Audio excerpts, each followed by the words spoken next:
sénateurs sans... Voilà pour ce débat consacré à la réforme du Sénat. On y revient bien entendu dans 24 heures Sénat, le journal. C'est tout de suite.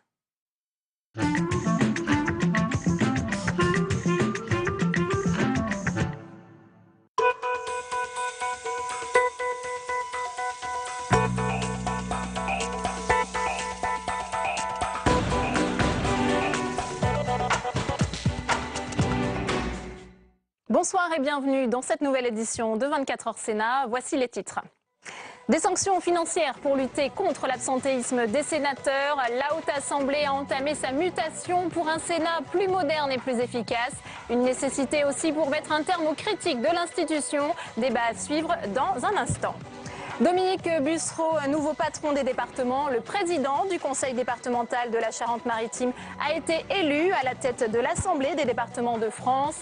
La droite reprend ainsi les commandes de l'ADF à un moment clé de la réforme territoriale. Le rebond de la croissance avec 0,6% au premier trimestre. La France fait mieux que l'Allemagne, mais ce rebond ne doit pas cacher le manque d'investissement et la destruction d'emplois. François Hollande rappelle en effet que l'objectif numéro 1 reste la baisse du chômage.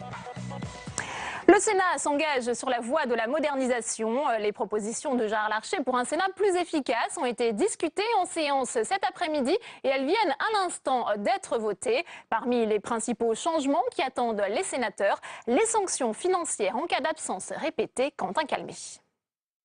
À tout prix, éviter cette image. Pendant l'examen de la loi Macron, des bancs vides de tout sénateur. Une image qui nourrit un discours contre la Haute Assemblée. Il faut que les sénateurs soient plus présents. Il ne s'agit pas de les culpabiliser, il ne s'agit pas de trouver des sanctions hallucinatoires, mais il faut simplement dire, voilà, vous avez souhaité être élu sénateur, vous avez souhaité être parlementaire, vous avez souhaité faire la loi, faites-la. C'est là l'une des mesures phares pour lutter contre l'absentéisme, des sanctions financières qui s'élèvent à la moitié des indemnités des sénateurs en cas d'absence. Il ne s'agit pas simplement d'une question d'image. Il s'agit très naturellement de faire évoluer le fonctionnement d'une assemblée comme le Sénat. Des parlementaires qui se font élire et qui ne viennent pas, on n'a pas besoin d'eux. Il est normal qu'ils soient sanctionnés et qu'ils le soient fortement. Nouvelle organisation des travaux, des questions d'actualité toutes les semaines et des prises de parole plus courtes.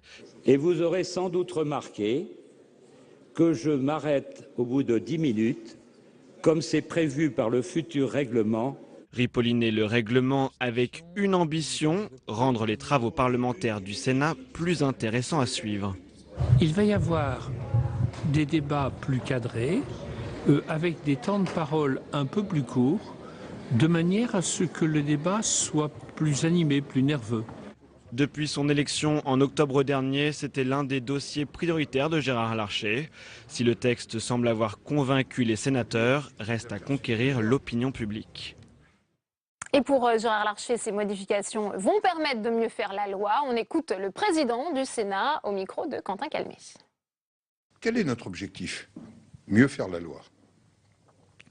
Faire une loi aussi où les parlementaires ont la possibilité d'agir sur la loi, en rendant l'agenda plus cohérent, en contribuant aussi à la présence par cet agenda plus cohérent au moment important. Travail législatif en commission, explication de vote et vote solennel sur les grands textes. Hier, nous étions plus de 250 présents à la séance et c'est un signe de vitalité pour le Sénat. Mais aussi occasion de démontrer que ce travail, il prend aussi racine dans les travaux de commission par rapport à la séance publique. Voilà les objectifs que nous poursuivons. En même temps, plus grande transparence vis-à-vis des citoyens, vis-à-vis de ceux qui nous ont donné mandat de les représenter. Ce sont des éléments qui sont dans les décisions du bureau, celles du 11 mars et du 15 avril, qui seront encore dans d'autres décisions du bureau. Mais cette proposition de la résolution, elle a la particularité d'entrer dans le règlement interne du Sénat et d'être contrôlée par le Conseil constitutionnel. Donc c'est pleinement transparent. La réforme du Sénat, c'est notre débat dans un instant. Un nouveau visage à la tête de l'Assemblée des départements de France. L'UMP Dominique Bussereau succède au socialiste Claudie Le Breton. Et les défis s'annoncent nombreux pour le nouveau président qui devra défendre le département, cet échelon territorial malmené dans la loi NOTRe dont l'examen reprendra en seconde lecture au Sénat le 26 mai prochain. Mounir Soussi. Le basculement à droite d'une majorité de départements se répercute à la tête de leur association. L'ancien ministre UMP, Dominique Bussereau, remplace Claudie Le Breton et les défis sont nombreux pour le nouveau président élu pour 6 ans. La priorité, c'est de montrer la modernité du département. Le département l'avait voulu l'enterrer, il est sorti de sa tombe, il a montré sa vitalité à l'occasion des élections du mois de mars. Il a un rôle très important à jouer par rapport aux collectivités communales et dans ses futures grandes régions. Dominique Bussereau prend les rênes de l'ADF dans un contexte où les missions du département sont sur le point d'être redéfinies. Au moment de quitter une institution qu'il a dirigée 12 ans, Claudie Le Breton aborde lui le futur de la décentralisation. On a besoin de mieux d'État, mais aussi que la place dans le tandem entre l'État et les collectivités soit beaucoup plus importante pour les collectivités territoriales. Le sort du département s'écrit encore en pointillé. La loi NOTRe arrive en deuxième lecture au Sénat, le Sénat qui avait apporté des modifications appréciées par les présidents de conseils départementaux. Globalement, nous sommes satisfaits. Il reste encore les problèmes des transports. Transport scolaire et transport pour les personnes handicapées qui nous inquiètent. Autrement, ça va dans la bonne direction. À condition que les députés ne touchent pas trop à la version des sénateurs lors du passage à l'Assemblée. L'ADF et son nouveau président seront vigilants.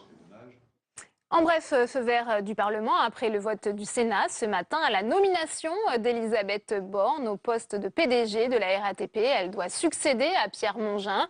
Âgée de 54 ans, l'actuelle directrice de cabinet de la ministre de l'Écologie, Ségolène Royal, a été formée à Polytechnique.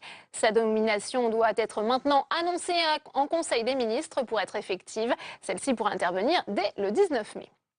La réforme du collège cristallise toujours autant les tensions et la majorité fait bloc autour du projet de la ministre de l'Éducation, Najat Vallaud-Belkacem. François Hollande lui-même a appelé à nouveau à la solidarité du gouvernement après le Conseil des ministres ce matin. Il faut qu'il y ait une cohérence et un soutien de l'ensemble du gouvernement, a déclaré le chef de l'État. La croissance française qui rebondit, elle a atteint 0,6% au premier trimestre, un rebond qui ne doit pas masquer la réalité du chômage et de la faiblesse des investissements, comme nous l'explique Aurélien Romano. Le gouvernement n'a pas souvent l'occasion de se réjouir, notamment Michel Sapin qui ne cachait pas son engouement ce matin. On sera à plus de 1% à la fin de l'année. Mais vous dire combien, j'en sais rien, je ne vais pas me lancer là-dedans. Je prends ce 1% comme un plancher. C'est le seul sur lequel nous nous appuyons pour continuer. Un premier trimestre meilleur que prévu suffit donc à envisager la fin du tunnel. Pourtant, la tendance est fragile et les explications de ce bon chiffre seraient pour une grande part non maîtrisées par le gouvernement. La baisse des prix du pétrole a offert du pouvoir d'achat aux ménages et la baisse de l'euro face au dollar a permis aux entreprises d'exporter un peu plus, des facteurs exogènes dont bénéficie la France. Il ne faut pas que cette politique, globalement, que veut la Banque Centrale Européenne sur les taux d'intérêt, par exemple, conduise la France à ne pas faire les efforts de structure. Puisque la Commission Européenne le dit, le FMI le dit, la France doit encore faire un certain nombre de réformes de structure. Selon la droite, le gouvernement pourrait donc se contenter de ces bons résultats dont il ne serait pas responsable. Pourtant, même si la tendance est européenne, la France fait un peu mieux que l'Allemagne et le Royaume-Uni sur la période et les perspectives seraient encourageantes. Il faut accélérer les réformes, il faut que l'investissement privé reparte et notamment celui des entreprises qui est un petit peu mieux orienté. Après avoir été négatif, il est redevenu positif. Ça pour moi c'est un signe important qui peut augurer d'une vraie reprise. Une reprise qui pourrait bénéficier d'une poursuite de la consommation grâce à la suppression de la première tranche d'impôt sur le revenu. Et l'investissement sera lui favorisé par les nouveaux mécanismes de la loi Macron. L'investissement des entreprises est pour le moment la variable à la traîne. En conséquence, la croissance repart, mais le chômage, lui, ne prend pas la direction de la fameuse inversion de la courbe promise par François Hollande. Le président qui rappelait à ses ministres ce matin que l'objectif premier reste la baisse du nombre de chômeurs. L'accueil des réfugiés débattu par Bruxelles ce matin, la Commission européenne propose de mettre en place des quotas par pays, une mesure loin de faire l'unanimité parmi les États membres. Jérôme Bonnard. Le plan d'action adopté par la Commission européenne propose de répartir 20 000 réfugiés d'ici à fin 2016 au sein de l'Union, grâce à des quotas selon la taille et la croissance de chaque pays d'accueil. La France, avec plus de 60 000 demandes d'asile en 2014, approuve. Je crois qu'il est normal qu'il y ait une répartition du nombre de demandeurs d'asile entre les différents pays de l'Union européenne et qu'il est normal que l'Europe ait une politique de l'asile. Pour d'autres, en revanche, pas question d'imposer la solidarité aux États. Les Britanniques craignent de voir encore plus de clandestins venir. Réponse de la Commission cet après-midi. Si on ne fait rien, la situation va empirer pour les gens en difficulté. Nous perdrons notre crédibilité aux yeux de nos citoyens qui ont exigé que nous fassions quelque chose par rapport à la tragédie en Méditerranée.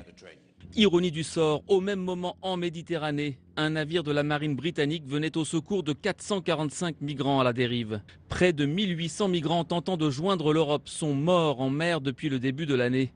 Le plan vise aussi à éviter ces drames humains. 626 000 ont demandé l'asile en Europe l'an passé, soit plus de 44% depuis 2013.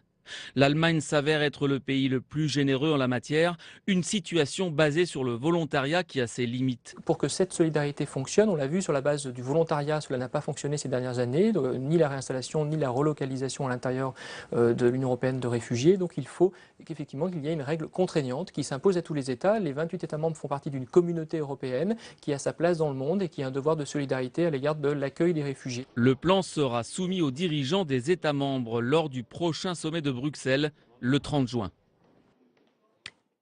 Une maigre lueur d'espoir pour le Français Serge Atlaoui. La Cour administrative de Jakarta a commencé à examiner son recours. Cette nouvelle étape de son parcours judiciaire pourrait retarder son exécution.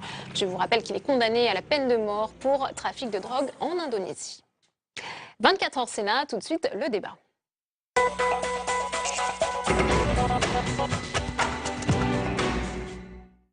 Et on ouvre le débat de ce 24 heures Sénat consacré à la réforme du Sénat. La proposition de résolution visant à modifier les méthodes du travail du Sénat vient d'être adoptée par les sénateurs. Pour en parler, nos invités ce soir sur ce plateau. Corinne Bouchoux, bonsoir. Vous êtes sénatrice Europe Écologie Les Verts du Maine-et-Loire. Merci d'être avec nous. Avec nous également sur ce plateau, Philippe Bas, bonsoir. Président UMP de la Commission des lois du Sénat. Et Alain Richard, sénateur socialiste du Val-d'Oise, ancien ministre. Merci d'être avec nous ce soir. Corinne Bouchoux, une réaction à cette nouveauté, avec cette proposition de résolution qui a été adoptée à l'instant. Vous étiez favorable au groupe écologiste à une modification du règlement? Écoutez, on peut toujours faire mieux dans la vie. On a fait un constat qui était partagé et on a essayé de prendre des mesures pour rationaliser le travail, travailler mieux, plus efficacement, tout en respectant les points de vue minoritaires. Donc nous, on pense qu'un équilibre a été trouvé et on se satisfait du fait qu'un amendement adopté à l'unanimité, soutenu par toutes les familles politiques sauf une, reconnaisse enfin l'existence des collaborateurs, des sénatrices et sénateurs. Oui, alors ça, on va y venir dans le détail. Philippe Bas, une première réaction, c'est vraiment un engagement du Sénat sur la voie de la modernité et de l'efficacité, cette proposition de résolution. C'était d'abord un engagement du président Larcher. Je veux saluer le travail qui a été accompli par Alain Richard, qui est présent, et par Roger Carucci, qui ont dégagé les voies de solution. Et puis c'est un travail qui a été, je dois le dire, très consensuel. La commission des lois qui s'est prononcée sur cette réforme du règlement a été pratiquement unanime pour l'approuver. Qu'est-ce qu'il prévoit de vraiment nouveau et d'important? D'abord, des garanties offertes à nos concitoyens visibles sur la présence des sénateurs aux grands travaux du Sénat. Ça, je crois que c'est très important. Et deuxièmement, aussi, une plus grande vitalité dans l'organisation du débat, un rôle plus affirmé des commissions. Et puis, grâce à un amendement du président Mézard du groupe RDSE, adopté cet après-midi, des questions d'actualité plus vivantes, avec la possibilité de reprendre la parole après l'expression des ministres en réponse à une première question. Alain Richard, votre réaction à l'adoption de cette proposition de résolution? On voit plusieurs choses ont été dites déjà sur ce plateau. Je vais vous dire quelque chose un peu inhabituel. Merci d'en parler sur le fond. Je n'ai lu aucun autre média qui faisait ce travail. C'est vrai. Moi, tout ce que j'ai lu ou entendu sur les médias, c'est on va faire payer ceux qui ne sont pas là. Il y a eu un degré juste 0,0 de réflexion. Or, nous savons tous qu'il y a énormément de citoyens, de tout profil, de tous âges, qui regardent ce que nous faisons, qui s'intéressent à nos travaux, qui essayent de comprendre pourquoi le Sénat apporte quelque chose de plus, rééquilibre, approfondit la réflexion, etc. Donc ça, le peuple français le sait. Hein. Et bon, je ne veux pas refaire d'histoire, mais les gens qui ont imaginé que ce serait mieux pour la République de vivre sans le Sénat ne s'en sont pas bien trouvés. Donc, on a fait un travail, on l'a fait de façon approfondie et dans des conditions de grande loyauté, de grand dialogue entre nous, c'était bien, pour que cette institution fonctionne de façon plus efficace et justement plus compréhensible par le public qui s'intéresse à ce que nous faisons. Tout n'est pas parfait, ce que dit Philippe Bas à l'instant sur l'amélioration du système des questions. Moi, j'en suis content parce que je trouvais, quand on finissait le travail avec Roger Carucci, que là, on n'était pas arrivé au bout. Donc, on a, je crois, une assemblée représentant le peuple français qui dialogue avec l'autre assemblée et qui, je pense, jouera mieux encore son rôle d'amélioration de la loi. Corinne Bouchoux, alors c'est vrai que cette nouvelle gouvernance du Sénat, si on peut dire, doit permettre une meilleure efficacité de la loi. Est-ce que vous croyez que ces mesures sont suffisantes ? Écoutez, je l'ai dit tout à l'heure, dans la vie, on peut toujours s'améliorer. En tout cas, nous, écologistes, pensons que l'être humain est toujours perfectible. Nous pensons que ce qui a été accompli là, une méthode participative, je pense qu'il y a des choses qui étaient très innovantes, l'association de toutes les familles politiques, la prise en compte, et ceux qui ont regardé le débat cet après-midi l'ont vu, des points de vue de chacun, le souci que l'intelligence collective, ça existe, je pense que c'est très important et que je pense que précisément cet après-midi, le Sénat a montré que nous avions une approche qui pouvait être, de par l'expérience de la Haute Assemblée, de par nos objectifs, ça peut être payant. Donc moi, je ne sais pas si ce sera suffisant, c'était nécessaire et je pense que nous devons faire vivre cette réforme et surtout la porter dans les médias parce que tout n'est pas la faute des médias. Nous avons notre part de responsabilité dans notre image qui était problématique. Nous n'avons jamais autant travaillé et nous n'avons jamais autant été critiqués. Donc nous réformons, nous allons essayer de faire mieux. Les Français attendent cela, la situation est difficile et je dirais que les débats d'idées, oui, les désaccords politiques de fond, oui, ont toute leur place en démocratie, mais nous devons travailler plus posément et travailler mieux et je pense que c'est au moins une étape vers un travail de meilleure qualité. J'aime à le croire. Philippe Bas, c'est vrai que, pour reprendre les propos de Corinne Bouchoux dans l'hémicycle, le Sénat était quand même fragilisé avec notamment cette question de l'absentéisme des sénateurs. Est-ce que c'est la bonne réponse, ces sanctions financières ? Je voudrais d'abord vous dire qu'on ne peut pas poser la question uniquement pour le Sénat. C'est une question qui se pose pour le Parlement, pour les deux chambres, exactement de la même façon. Le Sénat a la réputation d'accomplir un travail de fond. Ce travail n'est pas toujours visible. Et ce que nous avons à faire avant tout, c'est de le rendre plus visible. Et pourtant, nous savons, les chiffres le prouvent, que le travail d'amendement du Sénat a des conséquences très importantes sur le contenu même des lois qui sont votées, et même quand c'est l'Assemblée nationale qui les adopte en dernier ressort. Je crois que ça, c'est très important de le dire. Il y a un deuxième point, il est plus général. Le règlement du Sénat évolue, il évolue comme il n'a pas évolué depuis la révision constitutionnelle de 2008. C'est une étape très importante qui est franchie. Mais tout ne dépend pas du règlement du Sénat. Nous sommes souvent embolisés par un ordre du jour qu'on appelle l'ordre du jour prioritaire, c'est-à-dire celui des projets de loi du gouvernement, qui empêche de faire un travail approfondi et de qualité. On appelle le législateur au secours à chaque fois que l'actualité l'exige, et on néglige trop souvent la nécessité d'avoir des lois concises, fixant des principes généraux et surtout stables dans le temps. Le Sénat ne peut apporter sa pleine contribution au travail législatif que si on respecte ces conditions. Et je dois dire que, et ça n'est pas une question purement circonstancielle, je n'incrimine pas un gouvernement en particulier, mais je dois dire qu'au cours des années, mettons au tournant du XXIe siècle, nous avons vu une pratique législative qui est trop émotionnelle, trop réactive à l'actualité, au détriment d'un travail de fond dans lequel le Sénat est le meilleur. En voulant un petit peu réduire la durée des débats parlementaires ici au Sénat, et c'était un des arguments développés par le groupe communiste qui s'est opposé à cette réforme, est-ce qu'on ne va pas aussi se calquer sur l'Assemblée nationale? On a souvent dit qu'il y avait ici le temps du Sénat qui était un peu différent. Alors, quelle est la réponse? L'exercice de concision que l'on demande aux législateurs dans la rédaction de la loi, il doit se la poser à lui-même dans les propos qui sont tenus en commission et dans l'hémicycle pour défendre son point de vue. Il n'y a pas de difficulté pour aucun d'entre nous à s'exprimer en 2 minutes et demie au lieu de 5 pour défendre un amendement. Il y a souvent, je dois le dire, beaucoup de remplissage dans des interventions trop longues. Alain Richard, parce que c'est vrai qu'on a parlé de la loi Macron qui a été adoptée hier, où là on s'est félicité sur la richesse des débats ici au Sénat. On prend le temps de la réflexion. Est-ce que ça sera toujours possible avec ce nouveau règlement? J'insiste beaucoup sur ce que dit Philippe Bas. Écoutez, on est quelques-uns à avoir un peu d'expérience et de vécu de la politique. L'important dans un débat, c'est que quand les gens se parlent, ce qui veut dire que vous arrivez à susciter l'écoute. Si vous lisez votre papier, préparé en dehors de l'hémicycle, en regardant même pas vos collègues, simplement parce que vous avez envie de délivrer votre message, mais que vous n'avez pas envie de dialoguer avec les autres, vous êtes beaucoup moins efficace en séance. Et donc, plus votre papier, plus votre intervention est longue, plus vous perdez d'attention. Vraiment, d'autres parlements l'ont montré bien mieux que nous. Si vous avez un point à faire, comme on dit, si vous avez un argument pour convaincre vos collègues, 2 minutes et demie, c'est efficace. Au bout d'un moment, vous commencez à vous répéter. Alors, ça ne veut pas dire qu'on ne réfléchit pas avant.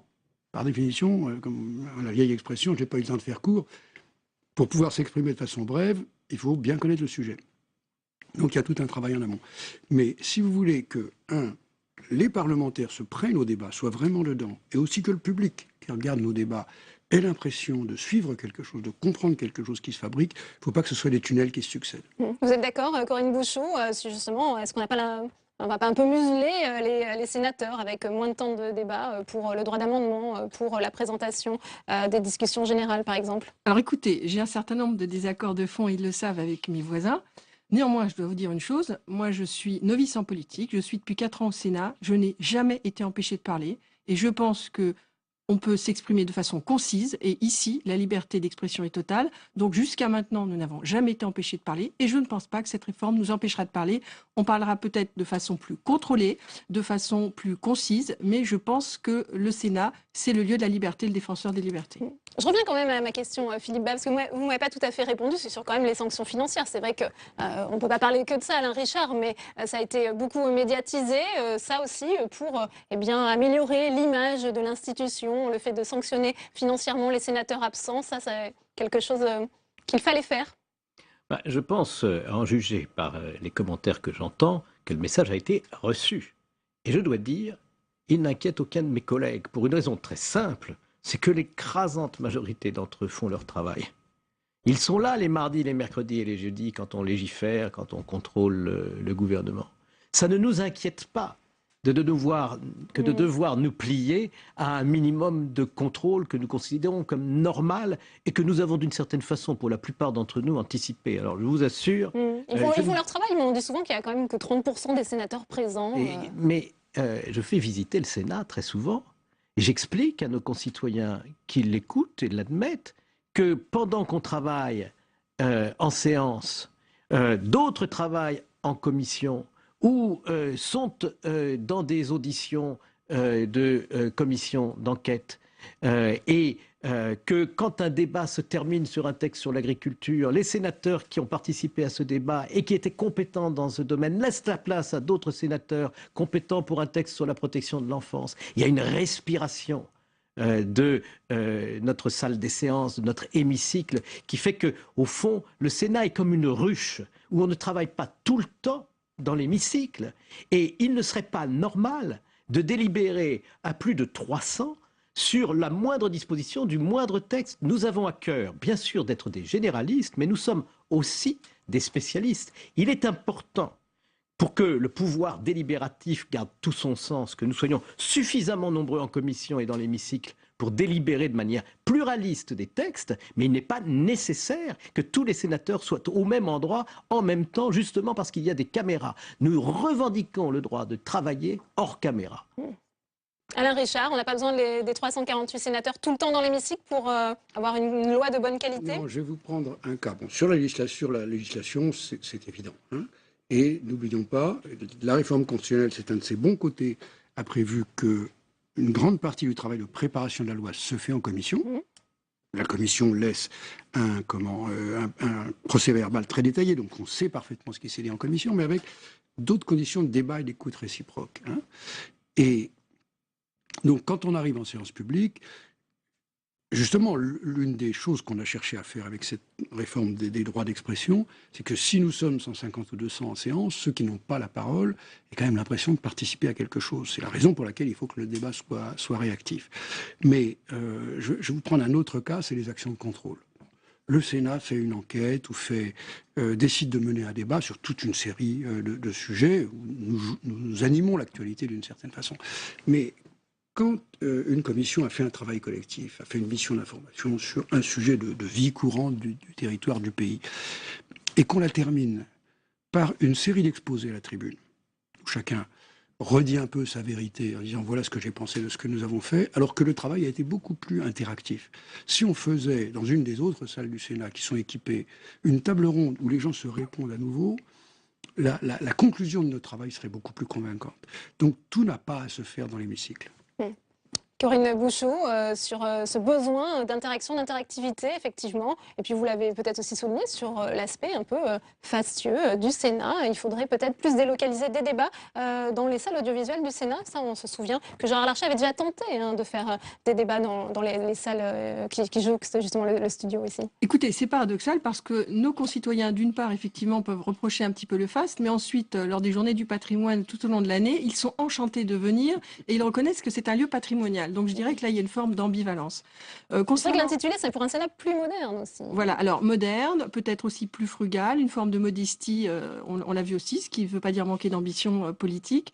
Dans tout ce qui a été dit, moi je voudrais retenir, et on l'a dit aujourd'hui, que nous allons travailler sur notre rythme, notre tempo, nos méthodes. Évidemment, et nous sommes d'accord là-dessus aussi, tout cela n'est rien sans le fond. Et donc ce qu'il faut aussi, c'est que l'on puisse tous œuvrer pour que les lois que nous votons soient ensuite suivies de décrets, et que les décrets s'inscrivent dans le réel. Donc peut-être voter moins de lois, mais des lois plus opérationnelles, c'est ça le vrai défi pour demain. Et je pense que ce qu'on a voté aujourd'hui va dans la bonne direction. À nous de faire vivre ce texte et compter sur nos écologistes pour rouspéter si ça ne devait pas fonctionner comme cela avait été prévu. Philippe Bas, on arrive au terme de ce débat. Si vous deviez conclure sur ce qui vous a le plus marqué, c'est révolutionnaire cette proposition de résolution, c'est ce que vous diriez? Non, je ne dirais pas que c'est révolutionnaire. Je dirais que ça permet de montrer un Sénat au travail et de faire parler du Sénat autrement. Je trouve réellement très injuste d'avoir focalisé l'attention d'un antiparlementarisme qui se développe dans un climat de populisme tout à fait excessif sur le Sénat, qui apporte au travail législatif et au travail du contrôle du gouvernement un sérieux qui, je crois, est assez généralement reconnu. Alain Richard, je vous demande d'être concis, on met en application la réforme du Sénat dans le studio. Oui, c'est absolument, il faut qu'on s'entraîne. Il faut garder ces deux assemblées généralistes. Nous sommes un législateur complet. Nous devons pouvoir être convaincants, être proactifs vis-à-vis de nos collègues députés. Et donc, il faut qu'on ait les méthodes de travail efficaces. Je crois qu'on s'en est rapproché. Corinne Bouchoux, cette proposition de résolution permet de renforcer le bicamérisme. C'est ce qu'on peut retenir ce soir? Alors, on va retenir ça. Elle va dans le bon sens. Après, nous sommes ce que nous sommes, historiquement, le produit d'une histoire politique dans un certain nombre de milieux. Et donc, à l'avenir, la suite, c'est un Sénat plus diversifié, plus représentatif de la diversité de nos territoires dans toutes leurs spécificités. Eh bien, merci à tous les trois d'avoir participé à ce débat. C'est la fin de cette édition. Merci à vous de l'avoir suivi à 22h. Sonia Mabrouk et son club d'éditorialistes. Très bonne soirée à tous.